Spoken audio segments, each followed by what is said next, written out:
হযরত খুবাইব তাদের কাছে বললেন, আমাকে যদি তোমরা অনুমতি দাও, আমাকে তো তোমরা মেরেই ফেলবা, যদি অনুমতি দাও আমি 2 রাকাত নামাজ পড়ব। হযরত খুবাইব একদম সাধারণভাবে 2 রাকাত নামাজ আদায় করলেন। কেউ তার নামাজ দেখে সাইদ ইবনে আমের আল জুমাহি আদি বলেন যে খুবাইব একেবারে ধীর চিত্তে 2 রাকাত নামাজ পড়লেন। ওই নামাজের মধ্যে কোনো হাহাকার ছিল না, কোনো দুঃখ ছিল না, কোনো কষ্ট ছিল না, কোনো যন্ত্রণা ছিল না। খুবাইব নামাজটা একটু তাড়াহুড়ো করে পড়লেন। নামাজের সালাম ফিরানোর পরে মুশরিকদের উদ্দেশ্য করে বললেন, আমি নামাজ আরেকটু দীর্ঘ করতাম, আমি যদি নামাজ দীর্ঘ করতাম তোমরা মনে মনে ভাবতে যে মৃত্যুটাকে পিছনের জন্য নামাজটাকে আমি দীর্ঘায়িত করলাম, কাজেই নামাজটাকে আমি সংক্ষিপ্ত করলাম, কারণ মৃত্যুকে মুসলমানরা পরোয়া করে না। জোরে বলুন সুবহানাল্লাহ। মৃত্যুকে একমাত্র মুসলমানরা আলিঙ্গন করতে জানে। কথা বলেন ঠিক কিনা? আমার ভাইরা বন্ধুরা, হযরত খুবাইব রাদিয়াল্লাহু তাআলা আনহুকে শুলের মধ্যে চড়াইয়া হত্যা করা হলো।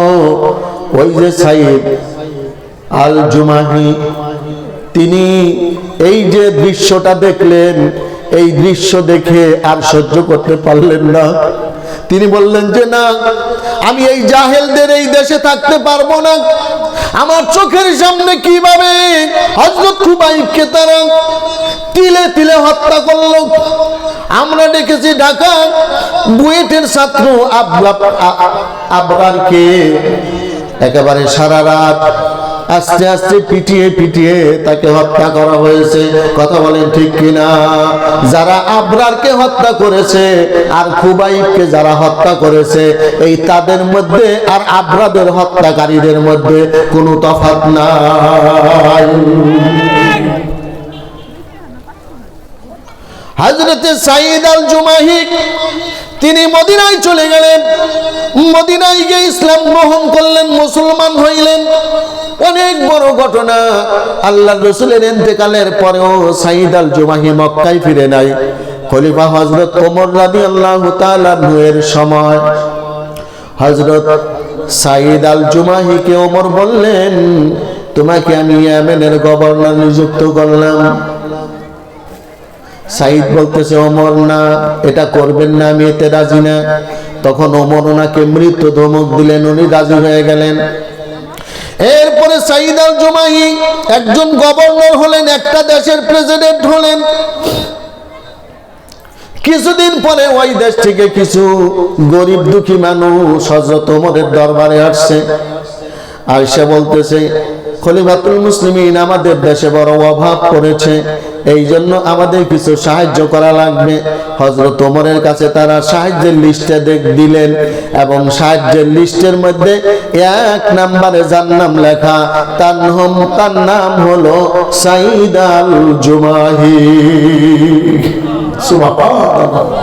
হযরত ওমর লিস্টে ধরে বললেন, এই যে নামটা সাইদ আল জুমাহি, এটা কার নাম? এটা কি তোমাদের গভর্নরের নাম?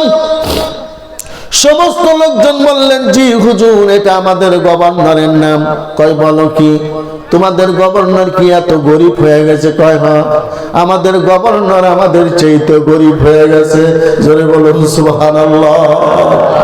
হযরত ওমর রাদিয়াল্লাহু তাআলা আনহু তখন আপনার 1000 দিরহামের একটা থলি তাদেরকে কাছে দিয়ে দিলেন আর বললেন, এটা জুমাহিকে দিবা। এবার তারা যখন সাইদ আল জুমাহির হাতে ওই যে টাকার থলিটা দিলেন, সাইদ আল জুমাহি চোখের পানি ছেড়ে ছেড়ে কাঁদতেছে। বিবি জিজ্ঞেস করে, প্রাণের স্বামী, কোন দুঃখে আপনি কাঁদেন? এরকম তো দিনের বেলায় কান্না করতে দেখি নাই। এবার সাইদ আল জুমাহি বলতেছে, বিবি রে, আমি আশঙ্কা করছি আমার ঘরে যেন জাহান্নামের ঘিরান পাচ্ছি, তুমি কি এটা মেনে নিতে চাও? বিবি কয়, না, আমি এটা মেনে নিতে চাই না। কয়, তাহলে এই যে খলিফাতুল মুসলিমিন 1000 দিরহাম আমার জন্য পাঠিয়েছে, এটা নিজ হাতে বিলি করে দাও। আশপাশের গরিব মানুষকে ডাইকা 1000 দিরহাম কম না।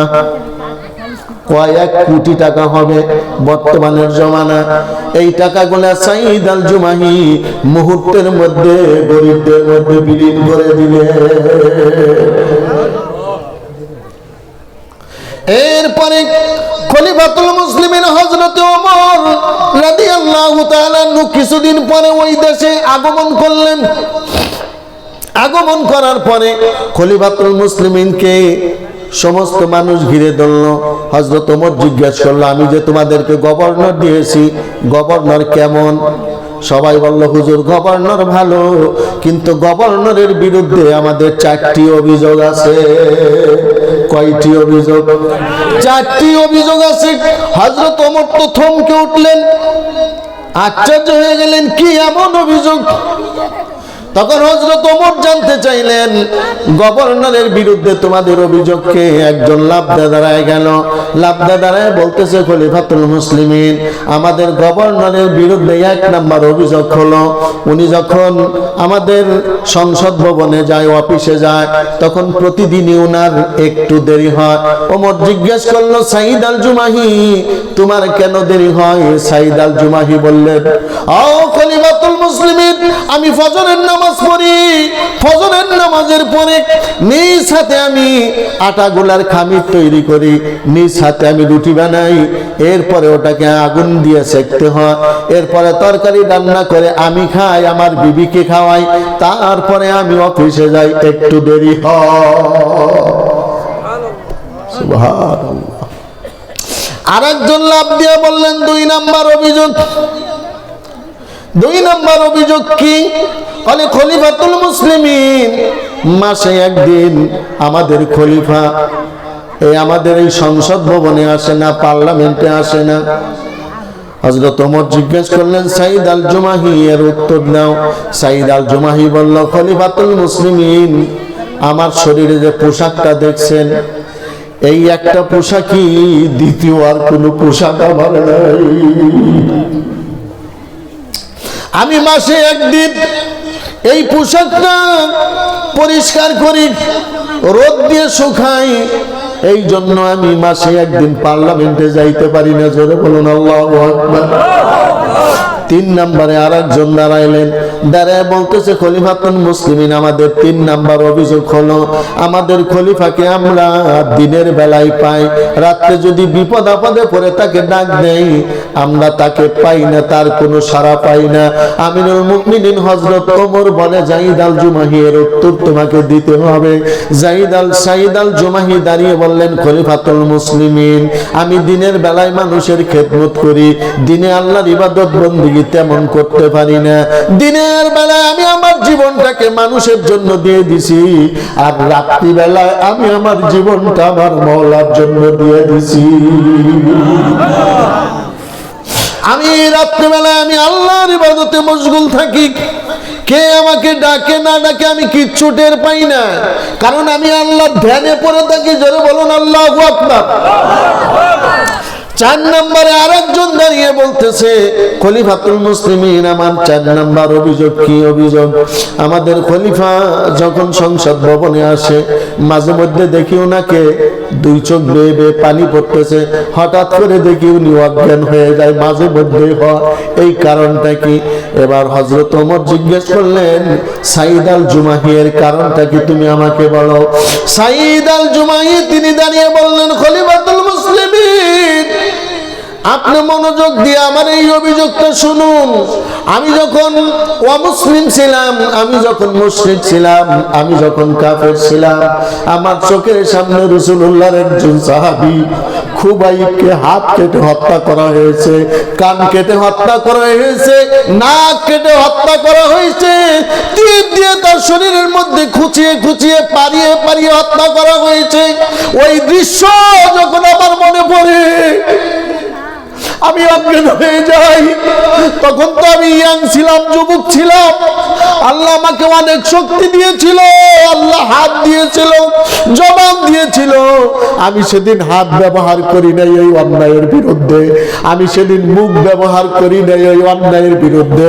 কিয়ামতের দিন আমার আল্লাহ যদি জিজ্ঞেস করে, ও সাইদ আল জুমাহি, তোমার চোখের সামনে আমার রাসূলের একজন সাহাবী খুবাইবকে হত্যা করা হয়েছিল, তুমি কোনো প্রতিবাদ করো নাই কে? আল্লাহর দরবারে আমি কি জবাব দিব? এই চিন্তা করে মুহূর্তের মধ্যে অজ্ঞান হয়ে যায়। আমার ভাইয়েরা, আমার বন্ধুরা, বিগত দিনে আমাদের চোখের সামনে কত নিষ্পাপ, কত নির্দোষ মানুষকে হত্যা করা হয়েছে, আমরা কোনো প্রতিবাদ করতে পারি নাই।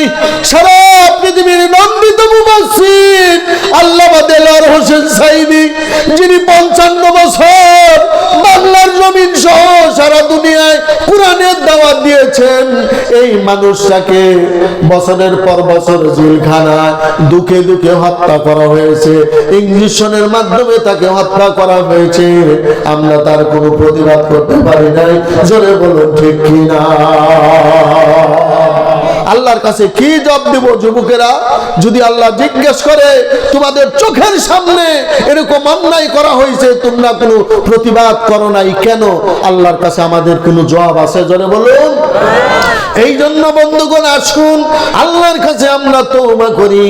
সামনে যত অন্যায় হবে, আমাদের হিম্মত, আমাদের শক্তি, আমাদের ঈমানি শক্তি দিয়ে প্রত্যেকটার আমরা একেবারে প্রতিবাদ জানাবো। সকলেই রাজি আছে? এই দেশে আর কোনো অন্যায়কারী অন্যায় করে পার পাবে না। এর জন্য আমাদের সকলের সব সময় প্রস্তুত থাকতে হবে। জোরে বলুন ঠিক কিনা? আমাদের ভাইরা, আমাদের বন্ধুরা, বাংলাদেশের মানুষ বাংলাদেশের স্বাধীনতার পূর্ণ স্বাদ এটা অনুমান করেছে, অনুধাবন করেছেন। এই যে গত 2 দিন আগে সচিবালয়ে আগুন দেওয়া হয়েছে, আপনারা অনেকেই বলেন যে ওয়াজ মাহফিলে এগুলা কেন বলা হয়? ওয়াজ মাহফিলে তো এই দেশের বর্তমান যুগ উপযোগী কথা নিয়ে আপনাদের সামনে উপস্থিত হতে হবে। এগুলো আপনাদেরকে না জানাইলেন আপনারা এগুলো জানবেন কিভাবে? এই জন্য আমাদের সচেতন সোচ্চার থাকতে হবে, চোখ কান মাথা সবসময় খোলা রাখতে হবে। আমাদের উস্কানি দিবে বিভিন্ন দলে থেকে, বিভিন্ন শয়তানেরা আমাদের উস্কানি দিবে ঝগড়াঝাটি লাগানোর জন্য, মসজিদে আগুন দেওয়ার জন্য, মন্দির পোড়ানোর জন্য, বিভিন্ন জনসমাগম এলাকায় অন্যায় ঝগড়াঝাটি ফাসাদ সৃষ্টি করার জন্য, বড় বড় ভবনে আগুন দেওয়ার জন্য এই পাইতারা চলছে। বাংলাদেশকে একটি অকৃতকার্য রাষ্ট্রে পরিণত করার জন্য আপনার দেশি এবং বিদেশি চক্রান্ত কাজ করতেছে। আমাদের চোখ কান খোলা রাখতে হবে। এবার আসুন আমরা আমাদের মূল আলোচনায় চলে যাই। সকলেই পড়ি আউযু বিল্লাহি মিনাশ শাইতানির রাজীম। أحسب الناس أن يتركوا أن يقولوا آمنا وهم لا يفتنون ولقد فتنا الذين من قبلهم فليعلمن الله الذين صدقوا وليعلمن الكاذبين।